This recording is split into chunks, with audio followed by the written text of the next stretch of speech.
그 방금 그 퀴즈 프로 얘기를 하셨는데 우리나라에는 이제 퀴즈 프로나 아니면은 그 슈스케 또는 뭐 프로듀스 101 이런 것처럼 다수의 후보를 놓고 이제 최종 몇 명을 뽑는 이런 식의 프로그램이 굉장히 인기인데 뭐 이런 게 그러면은 독일이나 이런 유럽에는 없는 것인지 좀 궁금합니다.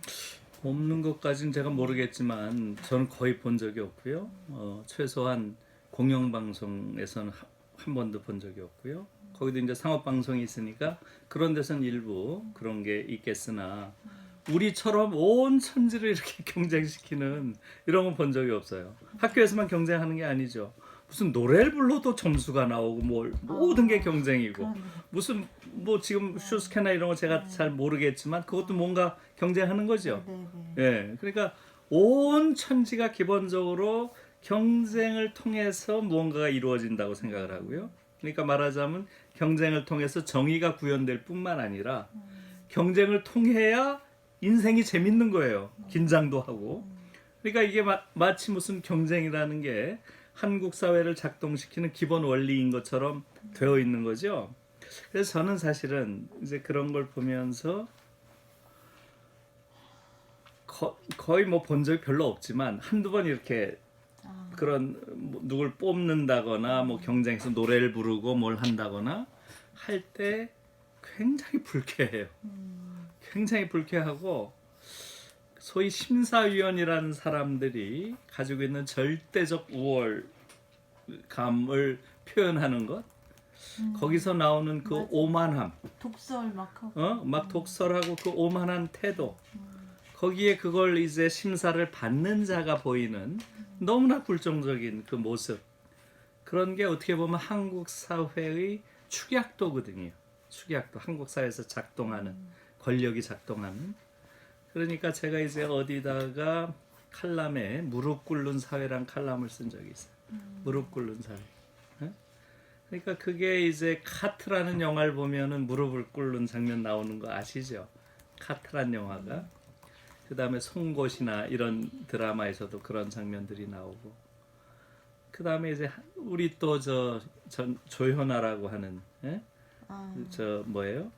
대한항공. 대한항공에서도 그 당시에 지금 이제 박창진 씨라고 이름이 알려졌죠. 사무장 하던 친구가 당시에 또 무릎을 꿇고 온 천지에 무릎을 꿇는 모습들이 보이는 사회. 그래서 저는 무릎 꿇는 사회다.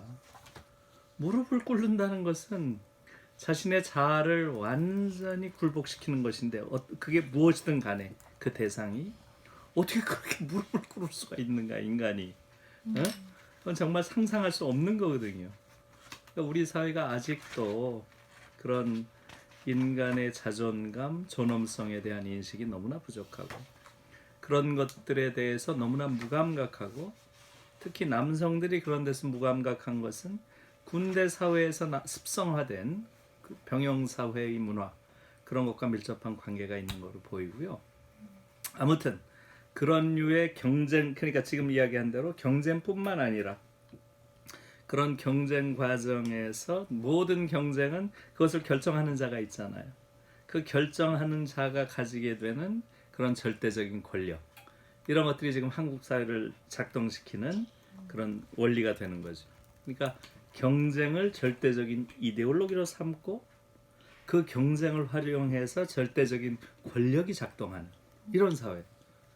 여기서 중요한 것은 절대적이라는 표현. 절대적인. 뭐 상대적인 게 아니에요. 그야말로 그게 완벽하게 인간을 장악하고 지배하는 그런 권력이라는 거죠. 그래서 그것은 민주주의라고 하는 우리 사회에 합의된 기본 질서와 맞지 않아요. 이제 그걸 저는 사회민주화, 경제민주화, 문화민주화가 한국은 안 돼 있다.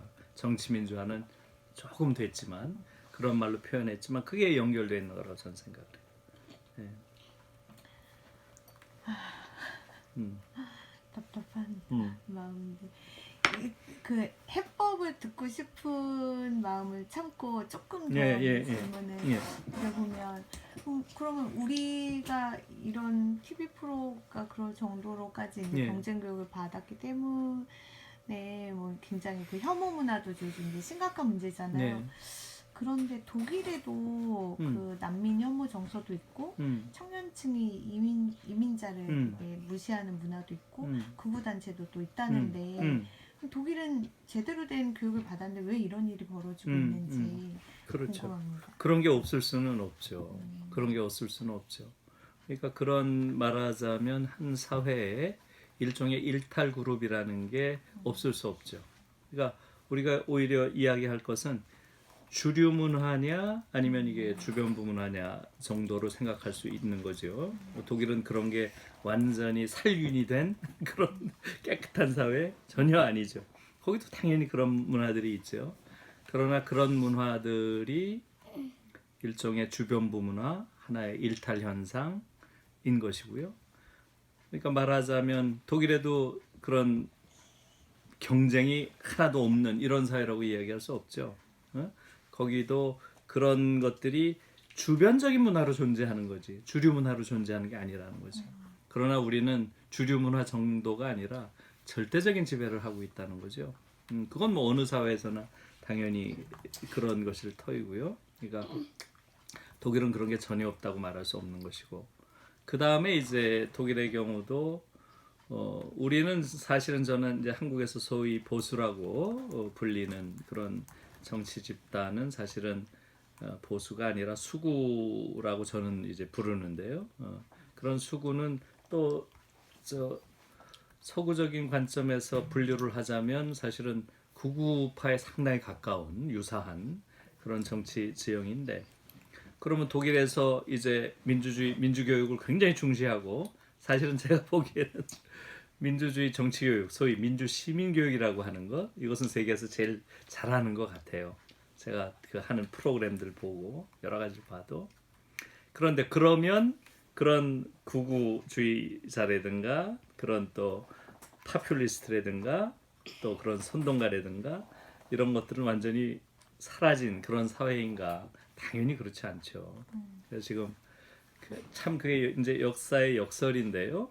그러니까 아까 우리가 한편으로 117만의 난민을 받은 나라가 있다는 게 정말 놀라운 얘기다 했잖아요. 그리고 2년 후에 그걸 받은 수상을 또 뽑았잖아요. 그게 놀랍지만 역시 그런 일이라는 게 또 다른 한쪽에서는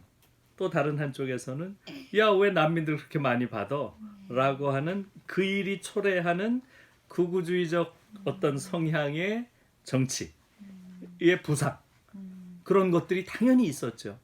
그런데 독일의 경우는 그게 지난번 선거에 처음으로 등장을 한 거죠. 그러니까 역사의 그런 흐름이라는 것은 정말 신묘한 데가 있는 거예요.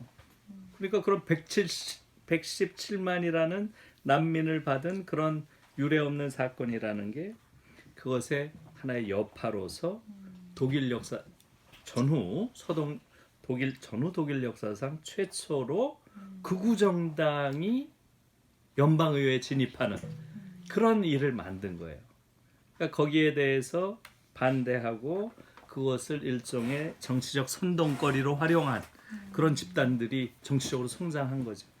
그래서 12%가 지난번에 들어갔던 거죠. 그게 이제 독일을 위한 대안이라는 정당이죠. 근데 아무튼 그건 이제 좀 긴 설명이 필요해요. 사실은 대안당 이야기를 하려면 그것은 동서독 통일 과정에서 동독 사람들이 느낀 소외감과도 밀접한 관계가 있어요. 그러니까 사실은 동독 사람들이 통일 과정에서 우리가 2등 국민 취급을 당한다, 이런 느낌을 많이 가졌거든요. 그러니까 이제 그런 동독 사람들의 불만이 말하자면 아까 말씀드린 난민을 아주 대규모로 수용한 이런 상황과 맞으면서 동독 사람들을 일종의 그런 프로파간다의 대상으로 삼았던 거죠. 그래서 동독 지역의 그런 극우주의가 굉장히 확산되는 그런 현상으로 나온 거죠. 그러니까 이제 그런 일종의 다이나믹이 당연히 있는 거죠. 그런 다이나믹이. 그럼에도 불구하고 전체적으로 그 사회를 끌고 가는 기본적인 힘은 무엇인가? 이렇게 물어야 되겠죠. 네. 전체적인 힘은 그래도 그렇죠. 난민을 수용할 수 있는. 그렇죠. 네.